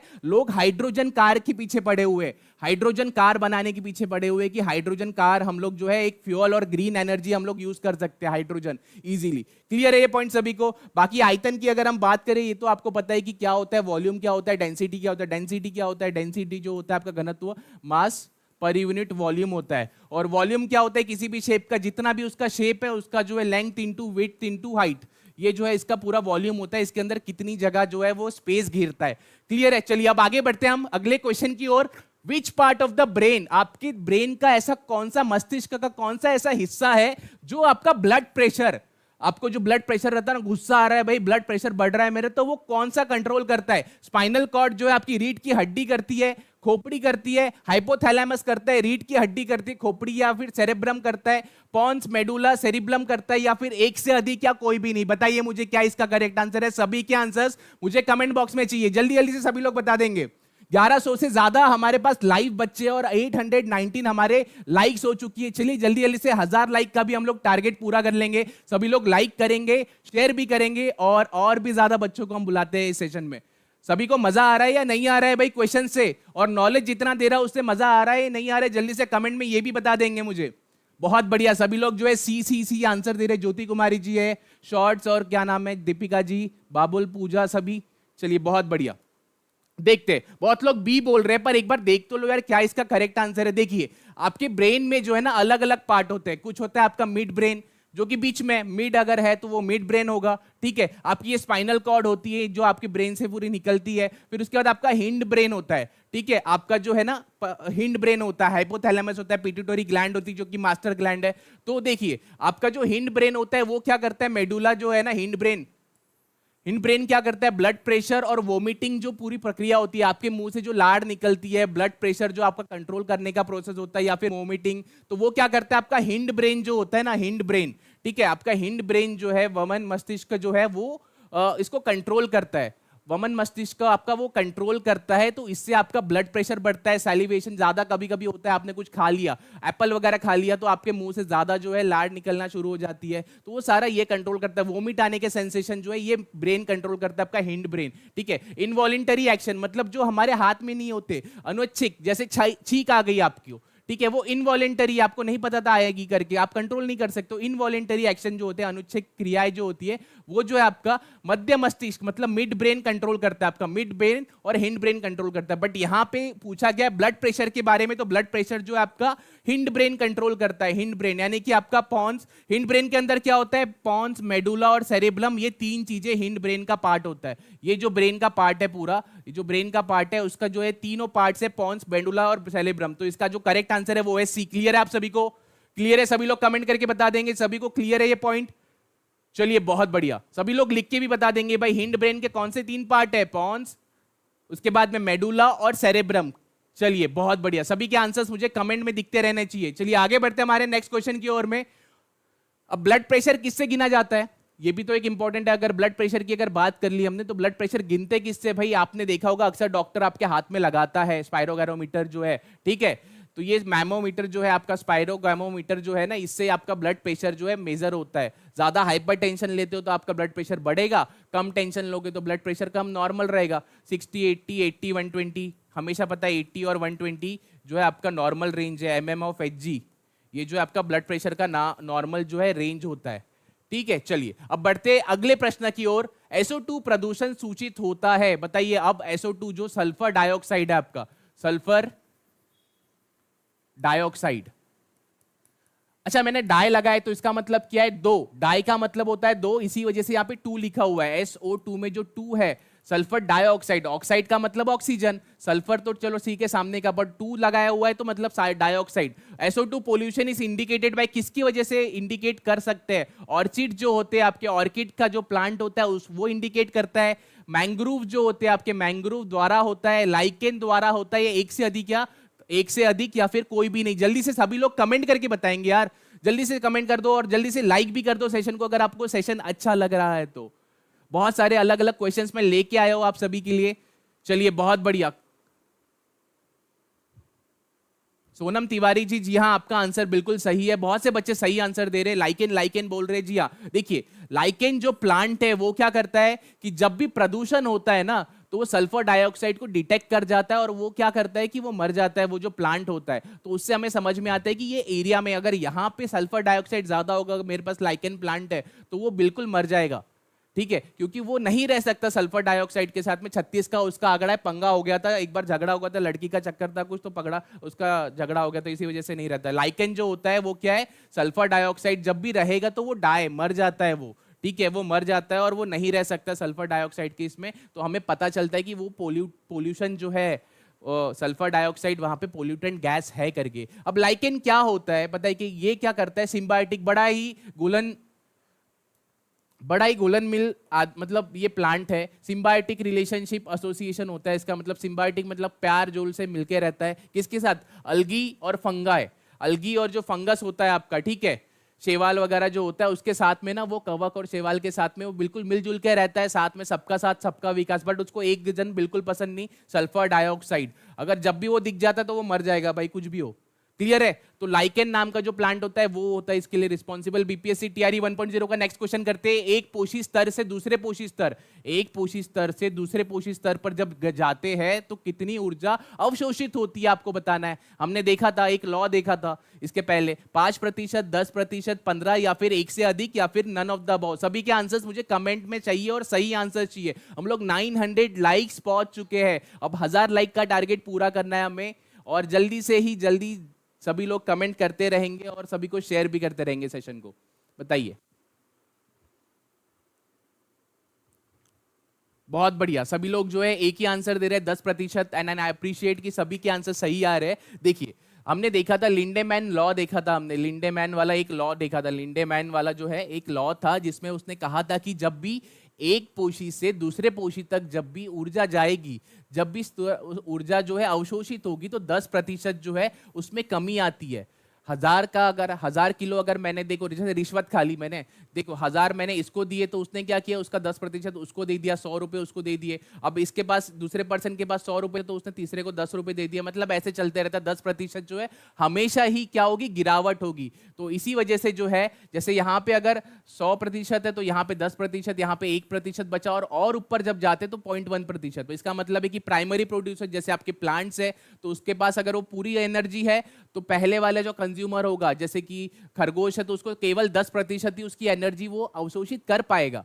ये नियम है, क्योंकि कुछ जो मात्रा में हीट निकलती है, बहुत सारी चीजें होती है, ठीक है, इसी वजह से ये नियम है, लिंडेमैन द्वारा दिया गया था। लोअर ट्रॉपिकल लेवल से जो है हायर ट्रॉपिकल लेवल में ऐसा ही होता है, लगभग 10% जो है इसमें कमी गिर जाती है अगले स्तर पे। चलिए अब बढ़ते हैं आगे क्वेश्चन की ओर। इंक जो है आपकी स्याही, जिससे आप लिख रहे होंगे अपने नोटबुक के अंदर में, ठीक है, स्याही पानी में डैश के कारण फैलती है। बताइए, अब स्याही अगर आपने पानी के अंदर डाल दी तो कौन सी प्रक्रिया है भाई? डाइपोल मूवमेंट है, ध्रुवीय आघूर्ण, या फिर वेपर प्रेशर है, वाष्प दाब, या फिर आपका ओस्मोसिस है, परासरण, या फिर डिफ्यूजन विसरण। बताइए कौन सी जो प्रक्रिया उसकी वजह से जो है, बीपीएससी का क्वेश्चन है ये भी, ठीक है। तो इंक जब डाली जाती, जैसे एक बूंद या 2 बूंद जिंदगी की इंक की डाल दी इस पानी में, खुले बिल्कुल आसमान वाले पानी में, क्लियर पानी में, तो ये ऐसे घुलेगी, फिर ये पूरे थोड़े देर बाद जो है पूरा ही घुल जाएगा। तो ये प्रक्रिया कौन सी होती है? बताइए मुझे जल्दी से आंसर, सभी के आंसर चाहिए। कुछ लोग बी बोल रहे हैं, कुछ लोग डिफ्यूजन बोल रहे हैं, कुछ लोग ए बोल रहे हैं, शबनम जी ए बोल रही है। सभी के आंसर्स कमेंट में चाहिए, जल्दी जल्दी से कमेंट करो। गलत हो गया तो कोई बात नहीं, पर कमेंट जरूर करने। 1044 लाइव है, थैंक यू सो मच, और 944 लाइक्स है। प्लीज अभी 50 लाइक्स आप कर दीजिए, सभी लोग जो है, मैं भी मोटिवेटेड रहूंगा और अच्छे से हम लोग बढ़ेंगे। बताइए, देखिए, तो ये जो प्रक्रिया होती है बच्चों, ये जो है एक डिफ्यूजन की प्रक्रिया होती है, यानी कि विसरण की प्रक्रिया होती है। विसरण मतलब समझ लो, लेट सपोज मेरे पास मेरे रूम में ये रूम फ्रेशनर है, मैंने यहां पे मारा, रूम फ्रेशनर मारा, तो पूरी रूम जो है, मेरी जो पूरी रूम रहेगी वहां पे पूरी खुशबू हो जाएगी। क्यों? क्योंकि ये डिफ्यूजन की प्रक्रिया है। ये पूरा जो है यहाँ पे, जैसे मैंने डाला, 1-2 बूंद डाली, बट यहाँ पे पूरा फैल गया, वो थोड़े ही देर में फैल गया। रीजन ही ये था क्योंकि ये डिफ्यूजन होता है, क्योंकि इसके गैस मॉलिक्यूल्स होते हैं, या फिर यहाँ पे लिक्विड मॉलिक्यूल जो है दूर दूर जाके फैल गए पूरा, और इसी वजह से इसका कलर भी चेंज हो गया। तो ये विसरण की प्रक्रिया है। अब ऑस्मोसिस जो होता है उसका रिवर्स होता है, ठीक है। अगर जैसे समझ लो हम लोग किशमिश बनाते हैं, नींबू से किशमिश बनता है, आपको पता है नींबू जो है इतना बड़ा होता है, और किशमिश क्या होता है, इतना छोटा सा होता है। क्यों? क्योंकि ये ऑस्मोसिस की प्रक्रिया होती है, ठीक है, इसमें से क्या पूरा सुखा दिया जाता है, तो रिवर्स प्रोसेस होती है। अब वेपर प्रेशर क्या है? वेपर प्रेशर मतलब कि भाई जितना भी वेपर्स बनते हैं उसका जो प्रेशर होता है उसको वेपर प्रेशर बोलेंगे। डायपोल मूवमेंट जो है आपका ध्रुवीय आघूर्ण, तो जब भी मैग्नेट्स की बात आएगी, जब भी मैग्नेट की बात आएगी तो डायपोल मूवमेंट की बात आ जाएगी यहाँ पे मैग्नेट की वजह से। ठीक है, चलिए देख लेते हैं एक बार क्या होता है डिफ्यूजन। क्या होता है? विसरण किसी पदार्थ का उच्च सांद्रता से, बेसिकली उच्च सांद्रता ऑफ कोर्स है। यहाँ पे अगर मैंने 2 बूंद अगर यहाँ पे इंक की डाली है तो ज्यादा कंसंट्रेशन किसका? ये इंक का ज्यादा कंसंट्रेशन है। यहाँ पे पानी में जो है इंक जो है इसका ज्यादा कंसंट्रेशन से लो कंसंट्रेशन वाले एरिया में जब जाता है, पदार्थ का उच्च सांद्रता से वाले क्षेत्र से कम सांद्रता वाले क्षेत्र में जब जाता है तो इसे डिफ्यूजन की प्रक्रिया कहते हैं। यहाँ पे मैंने स्प्रे मारा तो ये पूरे उच्च सांद्रता का ये वाला रीजन था, बट अब पूरे रूम में खुशबू आ गई, कम सांद्रता वाला जो रीजन था वहां पे भी चली गई, तो पूरी रूम जो है मेरी महकने लगी अभी। ठीक है, लैवेंडर की खुशबू से, क्योंकि वो लैवेंडर वाला जो है मेरा स्प्रे है। क्लियर है पॉइंट सभी को? तो ये ज्यादातर जो है ना लिक्विड और गैसेस में होता है, सॉलिड में ठोस में कभी हो नहीं सकता। ये लिक्विड और गैस में होगा, तरल और आपकी जो है गैस के अंदर ही होगा, ये चीज भी ध्यान रखना है। चलिए बढ़ते हैं। Who discovered proton? भाई प्रोटॉन की खोज किसने की थी? प्रोटॉन की खोज किसने की थी? जे थॉमसन है, जेम्स चैडविक है, ई रुदरफोर्ड है, या फिर आपका गोल्डस्टेन है। अब अगर मैं प्रोटॉन के बारे में पूछूंगा तो ऑफकोर्स है कि भाई परमाणु के अंदर होता है, जो भी परमाणु है उसके अंदर न्यूक्लियस होता है। आपका न्यूक्लियस के अंदर जो है प्रोटॉन उपस्थित होता है और आपका न्यूट्रॉन उपस्थित होता है। प्रोटॉन पॉजिटिव चार्ज होता है, न्यूट्रॉन में कोई भी आवेश नहीं होता है, और इलेक्ट्रॉन जो है वो तो हवा में उड़ते रहता है भाई, हमेशा इधर उधर घूमते रहता है, बहुत हल्का है ना, सबसे हल्का मास उसी का है। ठीक है, द्रव्यमान सबसे कम होने की वजह से वो इधर उधर घूमते रहता है, घूमते रहता है, घूमते रहता है। तो अब बताइए प्रोटॉन की खोज किसने की थी? अगर जे थॉमसन की बात करें तो ये तो इलेक्ट्रॉन थे भाई, इन्होंने इलेक्ट्रॉन की खोज की थी। जेम्स चैडविक न्यूट्रॉन की खोज की थी। अब इसके बाद प्रोटॉन का पूछा है तो ई रुदरफोर्ड है भाई, ई रुदरफोर्ड ने की थी इसकी खोज। क्लियर है? सभी के आंसर्स मैंने देखे और मुझे पता है सभी ने सही आंसर्स दिए हुए हैं, बहुत बढ़िया। चलिए ये इंपॉर्टेंट वाला है, बहुत ही ज्यादा इंपॉर्टेंट है। ये हमारा परमाणु है, परमाणु के अंदर होता है न्यूक्लियस, उसके आजू बाजू घूमते रहते हैं हमारे इलेक्ट्रॉन। जैसे कि मैंने कहा हर बार ये पोर्शन बहुत बार पूछा जाता है, इसी वजह से मैं बता रहा हूं कि इलेक्ट्रॉन जो है घूमते रहता है, तो इसका मतलब समझना है पंक्षी, हमारे जो पक्षी होते हैं वो उड़ते रहते हैं क्योंकि लाइट वेट होते हैं, बहुत हल्के होते हैं, कम उनका वजन होता है। वैसे इलेक्ट्रॉन का सबसे कम जो है द्रव्यमान होता है, सबसे कम जो है आपका इलेक्ट्रॉन का होता है। इसी वजह से जो है कभी भी क्वेश्चन आया तो बोल देना इलेक्ट्रॉन का सबसे कम होगा। ठीक है, और प्रोटॉन और न्यूट्रॉन का जो एकदम सेम होता है, ठीक है, कोई बदलाव नहीं होते। क्लियर है ये पॉइंट? जे थॉमसन ने क्या किया? इलेक्ट्रॉन प्रोटॉन की खोज, रुदरफोर्ड ने न्यूट्रॉन की खोज, जेम्स चैडविक ने की थी। ये रहे पूरे उसके खोजकर्ता, पॉजिटिव नेगेटिव, पॉजिटिव नेगेटिव और वो न्यूट्रॉन है। ठीक है, शून्य जो आवेश होता है इसमें। चलिए अब बढ़ते हैं नेक्स्ट क्वेश्चन की ओर। ब्राइन सॉल्यूशन क्या होता है? ब्राइन क्या होता है भाई? What is brine? ब्राइन एक सॉल्यूशन होता है, तो किसका सॉल्यूशन है? NaCl का सांद्र घोल भाई, concentrated nitro solution, NaCl solution of NaCl। Ammonia का सांद्र घोल है, कार्बोनेट के साथ जलीय घोल है, या फिर NH4Cl का जलीय घोल है? बताइए किसका किसका जो है ये जलीय घोल है, आपको बताना है। ये C1 नहीं है, ये Cl है, अमोनियम क्लोराइड कहते हैं वैसे NH4Cl को। सभी के आंसर्स मुझे कमेंट में चाहिए। 1200 लाइव हो चुके हैं, थैंक यू सो मच, और 1000 से ज्यादा हमारे लाइक्स भी हो चुकी है। थैंक यू सो मच, आप लोगों ने इतना प्यार दिया इस सेशन को। हम लोग ऐसे ही जो है कंटिन्यूस सेशन करते रहेंगे, बट मैं बस आपसे एक प्रॉमिस चाहता हूं कि आप सभी लोग कमेंट करते रहे, आंसर्स करते रहे। चलिए बताइए क्या होता है? बहुत लोग बी बोल रहे, कुछ लोग सी बोल रहे, कुछ लोग ए बोल रहे। देखिए जिसका भी गलत होगा सभी को मुझे प्रॉमिस करो कि आप लोग जब सही समझोगे उसके बाद आंसर कमेंट सही वाला करोगे। देखिए इसका जो करेक्ट आंसर है, ब्राइन क्या होता है? ब्राइन एक सॉल्यूशन होता है जिसमें NaCl होता है, मतलब कि सोडियम क्लोराइड। NaCl मतलब सोडियम, लिख भी देता हूं, सोडियम, सोडियम मतलब Na, क्लोराइड मतलब Cl।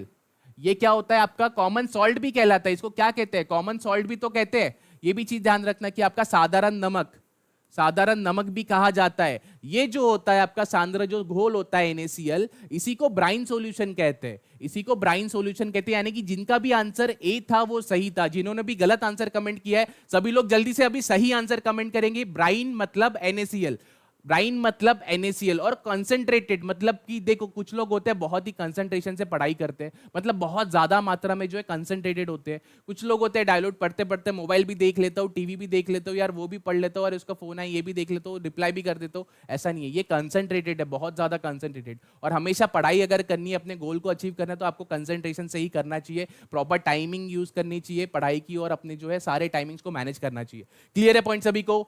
चलिए बहुत बढ़िया। अब 1100 लाइक के हम लोग बहुत करीब है, आप लोग 1100 भी लाइक कर दीजिए। 1046 हो चुके हैं, हम लोग आगे भी बढ़ेंगे और लाइक्स भी करते रहिए और शेयर और सब्सक्राइब भी जरूर करना है। देखिए ब्राइन जो होता है वो सोडियम क्लोराइड का जो है और पानी का सॉल्यूशन है, ऑफ कोर्स है, पानी के साथ ही सॉल्यूशन बनाएगा। सोडियम क्लोराइड और पानी जो होता है उसको कहते हैं ब्राइन सॉल्यूशन। देखिए ब्राइन सॉल्यूशन जो है, ठीक है, इसके एप्लीकेशंस कौन से देखिए, जब भी आप खाना वगैरह जो नॉनवेज वगैरह पैक करते हैं, पिकल वगैरह जो होता है, या फिर आपका जो है स्टील वगैरह की क्वेंचिंग। अब क्वेंचिंग है ना, एक बहुत अच्छी बात बताता हूँ क्वेंचिंग के ऊपर, ठीक है। गर्म हस्तांतरण जो बोला गया है यहाँ पे कि भाई क्वेंचिंग जो होता है, क्वेंचिंग मतलब क्या है, जैसे कि समझ लो मोल्टन, आपने क्या किया कि मोल्टन जो भी आपके तत्व थे, जैसे आपको लोहे को पिघला के आपने क्या किया, किसी चीज में ढाल दिया, तो उसको ठंडा करने का मतलब है क्वेंचिंग, मतलब ठंडा करना। हो सकता है पानी में करो, ऑयल में करो, तो ये पूरी प्रक्रिया क्वेंचिंग की होती है। हीट ट्रांसफर मीडियम के इसमें भी यूज करते कि भाई यहाँ पे अगर NaCl है, ठीक है, मैंने ये पाइप्स में से NaCl पाइप है मेरा, ये इसमें से मैंने NaCl जो ब्राइन सोल्यूशन डाल दिया, इसके अंदर ब्राइन सोल्यूशन जा रहा है मेरा, तो क्या होगा इससे कि वो ठंडा करने के काम में भी आता है, हीट ट्रांसफर के काम में भी आता है। क्लियर है? चलिए आगे बढ़ते हैं नेक्स्ट क्वेश्चन की ओर। अब सभी लोग मुझे सही कमेंट करके बताएंगे, electrons move around the nucleus, बार बार बता रहा हूं कि न्यूक्लियस के आजू बाजू घूमता है इन द डैश मोशन। बताइए अब कौन से मोशन में घूमता है कि भाई इलेक्ट्रॉन की डैश गति में नाभिक के चारों ओर घूमता है।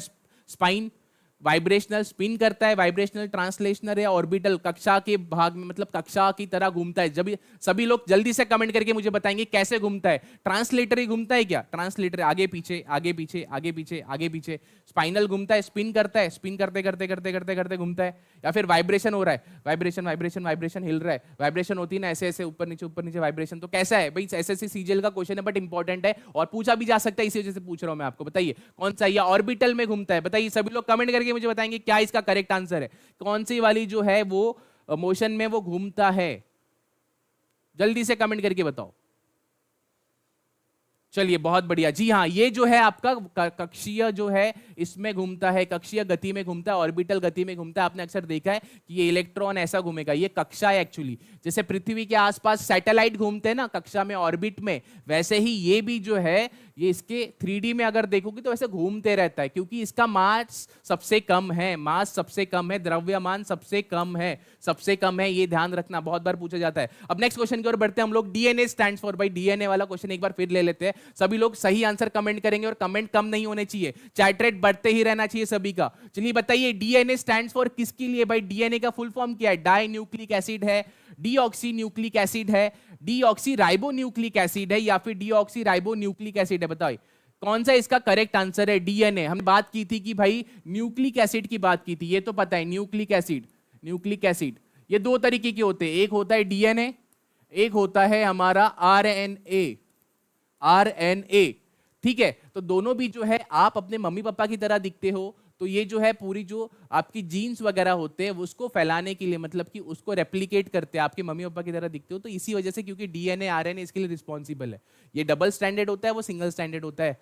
चलिए बताइए, सभी के आंसर्स मुझे सही चाहिए। कुछ लोग डी, कुछ लोग बी, कुछ लोग डी, कुछ लोग बी बोल रहे हैं। चलिए अब एक बार ध्यान दो, DNA stands for deoxy ribo nucleic acid, मतलब D oxy ribo nucleic acid. Na का मतलब तो न्यूक्लिक एसिड हो गया, पर डी ऑक्सी राइबो न्यूक्लिक, क्योंकि इसके अंदर डीऑक्सी राइबोज होता है, डीऑक्सी राइबोज होता है, इसी वजह से इसका आंसर जो है डी है। बहुत से बच्चे जिन्होंने डी दिया था ये सही है। एक बार जिनका गलत हुआ है आप लोग एक बार पूरा नाम लिख लो, ताकि आपको जो है वो याद हो जाएगा, डीऑक्सी राइबो न्यूक्लिक एसिड, ठीक है। जितना बड़ा नाम है डीऑक्सी, डीऑक्सी मतलब oxy, oxygen, ribo nucleic acid, ऐसा है पूरा। क्लियर है सभी को पॉइंट मेरे? जो भी मैंने बताया 1100 के बहुत करीब है हम लोग, लाइक्स ये वो भी कर दीजिए यार सभी लोग।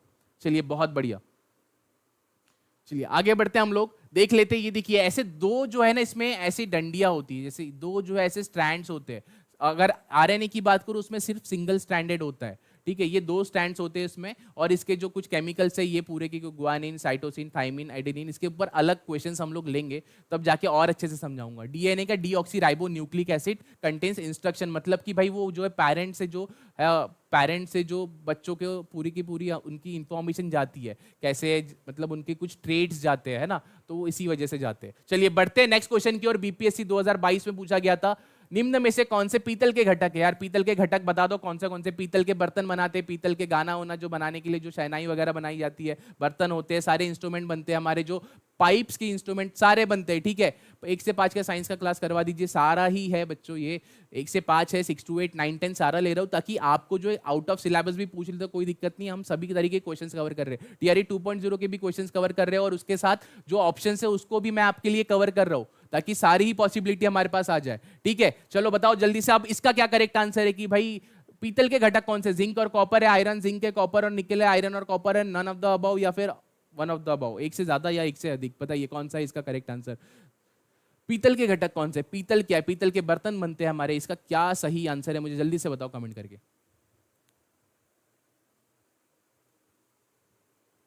चलिए बहुत बढ़िया, बहुत बढ़िया, सभी के आंसर जो है ए है। मैं ज्यादा टाइम एक्सपेक्ट नहीं कर रहा हूं इस क्वेश्चन पे। जिंक जो है 30% होता है, कॉपर जो है ये 70% होता है, मतलब जिंक का जो है, जिंक और कॉपर जो पीतल होता है वो जिंक और कॉपर से बनाया जाता है, ये चीज ध्यान रखना है आपको। देखिए बहुत सारे इंस्ट्रूमेंट जो है ब्रास और ब्रॉन्ज से बनाए जाते हैं, जो मेडल होते हैं वो भी जो है ब्रॉन्ज से बनाए जाते हैं, ब्रॉन्ज अलग है। हालांकि देख लेते हैं, ब्रास जो होता है आपका कॉपर 70%, जिंक जो है 30%, ब्रॉन्ज कांसा जो होता है उसमें कॉपर 80% और इसमें टिन होता है, ठीक है। इसके अंदर टिन होता है, ये ध्यान रखना। बर्तन वर्तन सिक्के वगैरह जो बनाए जाते हैं, मूर्तियां बनाई जाती है, ठीक है। इसके बाद गन मेटल की अगर मैं बात करूं तो कॉपर होता है 88%, इसमें टिन भी होता है और जिंक भी होता है, ठीक है। कॉपर, ये चीज ध्यान रखना, पहले ये उसके बाद ये, और गन मेटल, गन मेटल मतलब जो भी आर्मरीज वगैरह जो हम लोग यूज करते हैं, जो भी हम लोग हथियार बनाते हैं, जो भी पिस्तौल बंदूक हथियार मशीनें पुर्जे वगैरह बनाते हैं, वो जो होते हैं गन मेटल्स होते हैं, और ये किससे बनते हैं, गन मेटल नामक जो है एलॉय से बनते हैं, क्लियर है। चलिए ये मिश्र धातु है, ये भी चीज ध्यान रखना, मिश्र धातु किसे कहते हैं, एलॉय। दो या दो से धातुओं से जब बन के मिलता है, बन के, तो उसे मिश्र धातु कहा जाता है, ये ध्यान रखना है आपको। फूड कैंस, ये बीपीएससी टीआरई 2.0 का क्वेश्चन है, साइंस पीआरटी का पूछा हुआ क्वेश्चन है, ठीक है। अभी जो क्वेश्चन पेपर हुआ था उसका है 14 तारीख को। Food cans are coated with, भाई खाने के डिब्बे पर जस्ते की बजाय टीन का, ठीक है, जस्ता, मैं दूसरा कलर ले लेता हूं आपके लिए, जस्ता मतलब जिंक के बजाय जो है टीन की परत चढ़ाई जाती है, टिन की परत चढ़ाई जाती है। अब बताइए क्यों, जिंक इज मोर कॉस्टलियर, ज्यादा महंगा है यार, ऑफ कोर्स है, जिंक थोड़ा महंगा है। Zinc has higher melting point, बहुत ज्यादा जो है ना उसका मेल्टिंग पॉइंट है, ज्यादा अधिक गलनांक है, इस वजह से zinc is more reactive than tin, tin से बहुत ज्यादा जो है ना रिएक्टिव है, इस वजह से, या एक से अधिक, या फिर कोई भी नहीं, बताइए जल्दी से कमेंट करके मुझे सभी लोग सही आंसर बताएंगे। आपने अक्सर देखा होगा, एक प्रोसेस हमने बात की थी गैल्वनीकरण, गैल्वनाइजेशन, गैल्वनाइजेशन। अब ये गैल्वनाइजेशन की प्रक्रिया क्या होती है, जब भी हम किसी लोहे पे, फेरस मतलब लोहे पे, आयरन पे, आयरन के ऊपर जो है हम जिंक की कोटिंग करेंगे, तो इसको कहते हैं हम लोग गैल्वनाइजेशन, ठीक है, ये प्रक्रिया होती है। बट यहां पे क्या कर रहे हैं हम लोग, जिंक का इस्तेमाल नहीं कर रहे, हम लोग टिन का इस्तेमाल कर रहे हैं। तो क्यों कर रहे हैं, जल्दी से आंसर बताओ मुझे कमेंट करके, क्या रीजन हो सकता है। जी हाँ, आप लोग सही बोल रहे हो, लोहा जो है हम लोग जिंक की कोटिंग सिर्फ रस्टिंग से बचाने के लिए करते हैं, रस्टिंग मतलब जंग लगने से बचाने के लिए करते हैं, ठीक है, क्योंकि हमें जंग लगना, ठीक है चलो भाई जंग नहीं लगे, बाहर में हम लोग यूज कर सकते हैं लोहे को, ठीक है। बट यहां पे खाने की जब बात आती है तो हम लोग टिन का इस्तेमाल करते हैं, क्योंकि जिंक जो है रिएक्टिविटी टेबल में ज्यादा जो ऊपर है, मतलब ज्यादा प्रतिक्रियाशील है, इसी वजह से हम लोग क्या करते हैं, हमेशा टिन का इस्तेमाल करते कोटिंग करने के लिए। टिन की कोटिंग हम हमेशा करते हैं, याद है आपको, टिन कोटिंग की जाती है, आपके जो खाने के डब्बे होते हैं उसके ऊपर जो है टिन कोटिंग होती है, हल्दीराम से या फिर जो भी आपके घर में, आपके घर के पास फेमस जो है मिठाई वाला होगा, उसको जो है ना टिन वाले डब्बे में देता है आपको, ये ध्यान रखना है, इसी वजह से ये यूज किया जाता है। सी देखिए, मोर रिएक्टिव होता है, बहुत ज्यादा जो है अभिक्रियाशील होता है, अधिक होता है, इसी वजह से हम लोग जिंक का इस्तेमाल नहीं करते। अब क्या होगा, फूड को पॉइजनस, अगर मैं जिंक का इस्तेमाल करूंगा तो क्या होगा, भोजन को जो है ना वो क्या करेगा पता है, जहरीला बना देगा, भोजन को जहरीला पॉइजनस बना देगा, अगर आप जो है जिंक का इस्तेमाल करना शुरू कर दोगे, क्लियर है। चलिए ये तो टेबल हमने देख लिया था कि क्या है जिंक के अंदर क्या होता है। चलिए अब आगे बढ़ते हैं हम। द हियरिंग रेंज, मनुष्य जो सुन सकता है, ह्यूमन हियरिंग रेंज, हमारे कान जो सुन सकते हैं। देखो बहुत से लोग होते हैं जो नहीं भी बोला तो भी सुन लेते हैं। मानव कान का श्रवण परास क्या है बताइए, 20 से 20,000 हर्ट है, 20,000 हर्ट से कम है, मोर देन 20,000 हर्ट्स, या फिर मोर than one of the above, या फिर कोई भी नहीं। ये बीपीएससी टीआरई का क्वेश्चन है, ये 9th और 10th में पूछा गया, पीआरटी का है शायद से, ये पीआरटी का क्वेश्चन है साइंस का, ठीक है, पूछा हुआ क्वेश्चन है आपका, बहुत ही अच्छा क्वेश्चन है। बताइए, बहुत से लोग ना बिना कहे भी सुन लेते हैं, समझ लेते हैं। हालांकि अब मुझे बताओ कि एक्चुअल में ह्यूमन रेंज क्या है। जिन लोगों की फ्रीक्वेंसी मैच करती है ना, उनको ये फ्रीक्वेंसी की जरूरत नहीं होती है, वो बिना ही कुछ कहे आंखों के इशारों से समझ लेते हैं।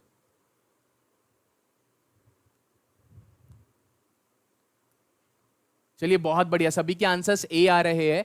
20 हर्ट्ज से 20,000 हर्ट्ज आपका आंसर करेक्ट है, बिल्कुल। इसे क्या कहते हैं? 20,000 से 20,000 हर्ट्ज जो है ये ह्यूमन हियरिंग रेंज है। ये हियरिंग रेंज कह जाती है क्योंकि इसके ऊपर की फ्रीक्वेंसी साउंड हम लोग नहीं सुन सकते, क्योंकि वो अल्ट्रासोनिक होता है। वो चमगादड़ वगैरह जो है वो लोग सुन सकते हैं। हमारे कान की क्षमता ही इतनी है कि हम 20 हर्ट्ज से 20,000 हर्ट्ज तक सुन सकते हैं। चमगादड़ों को ज्यादा सुन सकते हैं। और अगर इसके नीचे है, लेट सपोज अगर इसके 20,000 हर्ट्ज से अगर नीचे है, तो क्या होता है? 20,000 हर्ट्ज से उसको इंफ्रासाउंड कहा जाता है। उसको क्या कहा जाता है? इंफ्रासाउंड।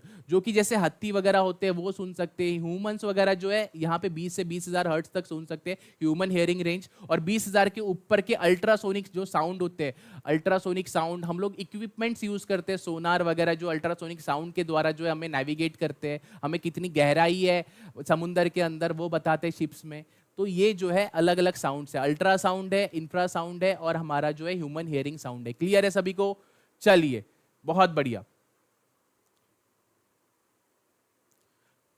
अब आगे बढ़ते हैं हम लोग। एनिमल्स, डॉग्स वगैरह जो है ना, ये जो डॉल्फिन्स होती है अल्ट्रासाउंड सुनते हैं। ये भी एक इंपॉर्टेंट है कि डॉग्स है, वेल्स है, बैट्स है, ये क्या करते हैं? अल्ट्रासाउंड भी सुनते हैं। इनका जो है ना, उनकी क्षमता बहुत ज्यादा होती है। क्लियर है सभी को? चलिए अब बताइए, एक बहुत ही बढ़िया क्वेश्चन है यार ये वाला। ये क्वेश्चन आपका सभी के आंसर मुझे सही चाहिए। बताइए, which one of the following is not correct about graphite? अब ग्रेफाइट के बारे में जो है निम्नलिखित में से कौन सा सही नहीं है, आपको ये बताना है। It is an allotrope of carbon, ये एक अपरूप है, कार्बन का एक अपरूप है। या फिर graphite has a high melting point, बहुत ज्यादा उसका जो है ना मेल्टिंग पॉइंट है।